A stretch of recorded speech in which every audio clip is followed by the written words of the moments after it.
akuti ena atumidwa kuti aziyankha ma audio anga ndithu kukhala pa pero yathunthu ndicholinga kuti azimvera ma audio a DC akamang'alula ndicholinga kuti iwo aziyankha ndicholinga kuti azichita divert anthu pa zinthu za positive to negative.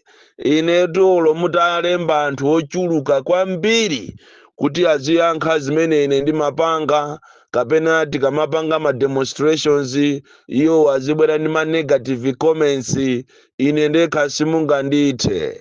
Ine am here to stay. Ndipo zimene ndimapanga zija ndimapangira anthu osauka, because that's what a leader is. A leader sayenera kupanga zinthu zomukomera iyeyo.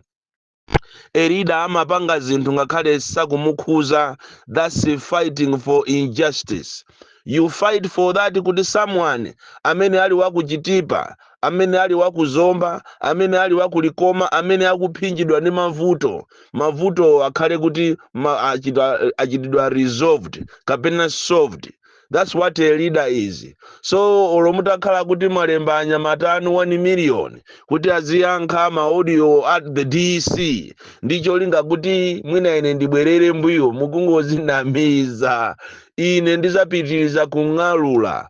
Olomutakhala kuti mwatumiza anthu zigawenga ndicholinga kuti athane ndi ineyo kapena andichite silence, mukunama kwambiri. Ndipo ndimadabwa kuti kodi usogoleri wa inu mmabwera kuti muzamusogolere nane, chifukwa m'Malawi muno zinthu zambiri ndizodabwisa, zinthu zambiri ndizolephereka, china chilichonse m'Malawi munomo chimapangika mwa opposite. Ndikumadabwa kuti kodi sukulu imene mudapita inu ndiye iti, ndipo mmene mmafunafuna maudindo amene muwatengawa mmati maudindowa mmafuna kuti muzimulamulira ndani, chifukwa ngati kuli ziko losekesa, ziko limene anthu akuvutikamo kwambiri, ziko limene limaoneka ngati mulibemo asogoleri, and yet we have asogoleri, ndi ziko la Malawi.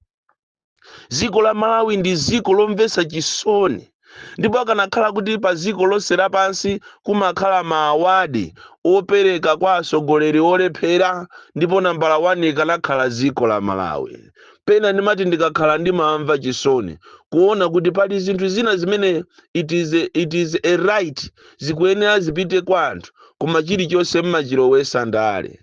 Mwachisanzo dzulo ndalandira mafoni ochuluka kopsa kuchokera makona onse a ziko la Malawi okhuza magesi. Ngati kuli chinthu chimene chikuzunza a Malawi ndi magesi. Magesi kuti anthu akhale nawo ndiye kuti akhale akusapota chipani cholamula. Yeti Eskom ndi kampani yoyima pa yokha ya independent. Koma Eskom inalowesedwa ndi andale, panopa Eskom imalamulidwa ndi andale. Madera mwambiri anthu anachita apply ena 4 years, ena 6 years, koma up to now magesi sanapasidwe. Kuti magesi oso abwere 1 ndiye kuti akhale kuti akusapota chipani cha andalecho, kapena ayi ngati sakusapota chipani cha andalecho ndiye kuti chimene chikulamulira ndiye kuti apereke ndalama zina zapadera. It is a right munthu to have magesi, koma kumalawi kunoko it is not a right. Kumalawi kuno kuti munthu ukhale ni magesi ndiye kuti ugulisenso nyumba yako ina kapena ugulise katundu wako wina uzihonga aku Eskom. Zonse zitu ndi aku parliament. Akanakhala kuti aku parliament analolera kunena kuti m'Malawi uno mubwere makampani ena amagesi, sibwenzi pano a Eskom akunyada. A Eskom amanyada kwambiri chifukwa chonena kuti kampani ilimo muno ndi imodzi. Koma ikanakhala kuti kale anthu andale sanalowesepo ndale mu Eskom, m'Malawi muno muli kuthekera muli anthu amene akhoza kubweretsa makampani ena amagesi. Koma izizi zimachitika chifukwa chokuti cha andale amapita kumene kuja ndi kumakasusako ku Eskom kuja. That is why Eskom ikuchita perform in a wrong way. Kuli underperformance ku Eskom chifukwa cha anthu andale. Muganaisi ya Eskom ija ikhale a stand alone institution izipanga zinthu zawo. Ndizomvetsa chisoni kuti Malawi waleroli after 60 chakuti years anthu azikakhalabe akuhonga magesi, anthu azikakhalabe mu ndima mu dziko la democracy limene labadwa lakhala zaka over 60 ndikumakalirira magesi. It is a shame.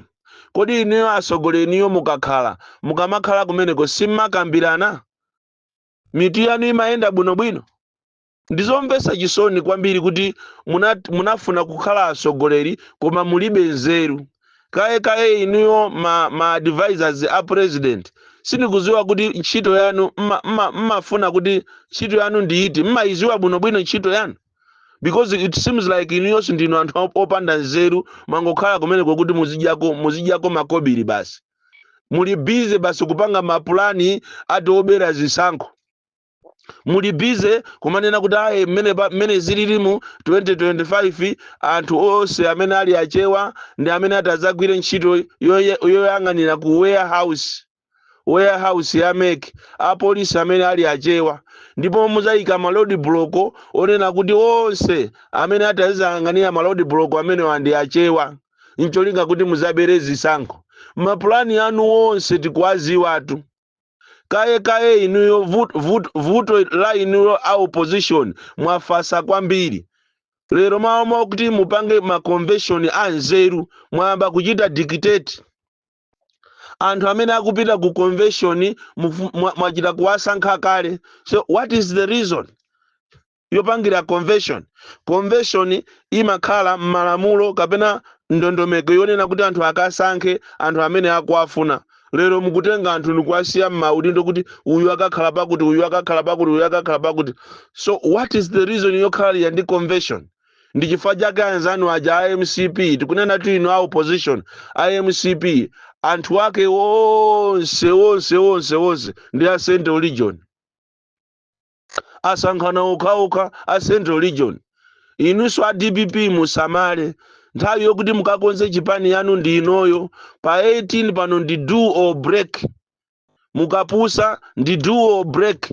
Si nthawi yonena kuti muzitenga anthu ndikuwachita dictate, munthu akapange mpikisano pa mpando umene akufuna iyeyo. Koma anthu andali timaona zinthu mochedwa kwambiri. Munthu mumusiye akachite compete, alipire mpando umene fees ya mpando umene akufuna, koma ino yomu kumachita kuauza anthu kuti iwewe ukakhale pakuti.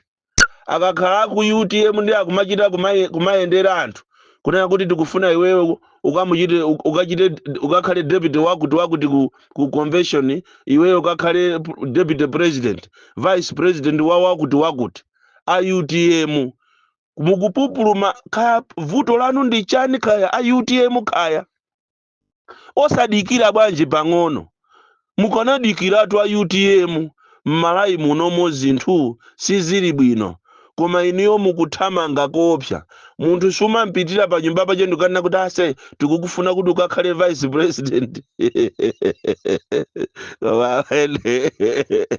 Saulo Zichilima kuli iyeko akanakhala kuti munthu umazuka ndikumalankhula akanakudandaulani kwambiri a UTM. Akulu a UTM mathamanga kwambiri, kuthamanga. Sindikuziwa kuti munyake uja akanakhala bweza mwana mukupanga zimenezi. Mukufunafuna maudindo molakwika kumpezera tu president. Nanga anati asakasankhidwe ku convention ndalama zache mukumujerazo zizakhala ndiye mwapitaso kwa munthu ina zanazana ali kukampeza kuti ameneyo akhale vice president. UTM akulu kwati mukufuna ndalama, mukufuna chani? Kuboma kuzisokonekere, kuzipani kuzisokonekere, ma department wonse so waboma asokonekere, ku polisi kusokonekere, kuwame kusokonekere. Makamaka kuwame kundesono ame yotu yafika pena poma itenga ngati ndi company ya security. Ukamamva ati ame pakali panopa apangidwa hired ndi Lilongwe City Council kuti atazikalanda magalimoto anthu. Umamangoziwiratu kuti kuma Malawi ndi anavundatu. Ame ndi institution yopasidwa ulemu kwambiri. Ame simangotuluka chisawawa muziko. Lero li ame yaku Malawi kuno ndi yophweka kwambiri yokuti atizipita mu Lilongwe muzikalanda magalimoto kwa anthu amene sanapereke parking fees. Are you really serious? Muli serious inuyo aujene ame commander muli serious mukulolera ame anu ndithu azikaenda mu street ngati ni mabouncer kumalanda magalimoto? Mukanakhalatu busy kumene koko kuameko kualipira azimayi amene anachita supply zinthu zawo chaka chatha, chaka chazana, chaka chino simunapase ndalama zawo. Ndalama zikabwera mukungosankha kuti uyu ni m'bale wathu, uyu si m'bale wathu, tiye timpase uyu. Anthu akuvutika kwambiri kumene koko ni mapayment. Lero mwakuti muzilipira anthu m'malo mwapasa anthu mapayment yawo muli busy kuti muzikapangidwa muzikatulusa ame kuchokera ku barracks azikalanda magalimoto.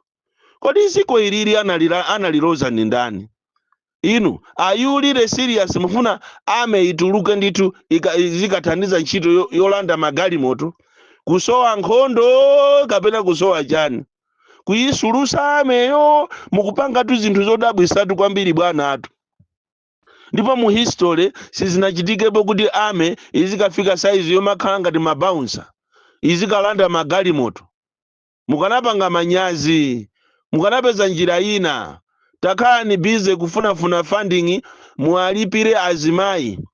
Ndipo tizichita kutchula ndi mafiga omwe azimayi akuvutika kopsa ndima anthu ena a business amene amachita supply ku ame katundu zakudya chani. Ndipo tukale rotu ametu sima gulu atu zakudya kuchokera kwa munthu ina aliyense. Chifukwa ame ndi malo otetezedwa. Amayenera kuti azigula zakudya zawo okha azipanga zo okha chifukwa cha chitetezo. Nanga munthu ina atakuyikirani poison mbuzapanga bwa? Akulu, are you really serious? Inu mungamakhale ndi tumezi 7 osalipira anthu ma suppliers. Mukanapanga manyazi. Lero ndi apa mukwatenga ame kuti azikanyamula magali. Ame asanduka sherifi lero ame. No. Let us be serious as a country. Boma linolo ziko linolo lomvesa chisoni kwambiri. Asogoleri achi wonse ndi ozungulira mitu. Angopanga zinthu zosokonekera basi. Palibe chilichonse chimene chikuyenda m'malawi munomo. Inu zoona muzikamukazika munthu ndithu mezi ujeni zaka ziwiri opanda magesi. Are you really serious? Are you really serious? A minister a energy muli serious? Mukanapanga manyazi ku Eskom kuli corruption kopsa. Ma city assembly muli corruption yopsa. Ma city assembly ndi awo amafuna kuti aziba ngakhale mchenga. Koma ndalama ndiyopsa kwambiri. Koma ndiye misongo inde mukuyifuna tu. China chilichonse mutolere basi ndalama. Ndi mchenga omwe. Chalakwe. Sinaone anachiziradi kuona. Bond Kalindo. Bedisi. Mwana woopya kwambiri. Muli bwanji a DVV kumeneko. Muli bwanji so a UTM. Nanga muli bwanji inu amene mukutuluka mu alliance koma mukufuna kumanamizana ngati mwasiyana koma ili filimu. Kutuluka mu alliance yatonse alliance ndikumapangisa misonkhano ndikumawuza mtundu wa Malawi kuti mwasiyana aliyense ayenda payekha koma ili filimu yolinga kuti mutolere mavoti muzagwirizanenso kusogoloko ndicho linga kuti muzapitirize kulamula. Ife ana ang'ono timaona ndipo tikuona mafilimu achuluka kwambiri. Andale ndi andiombesa chisoni.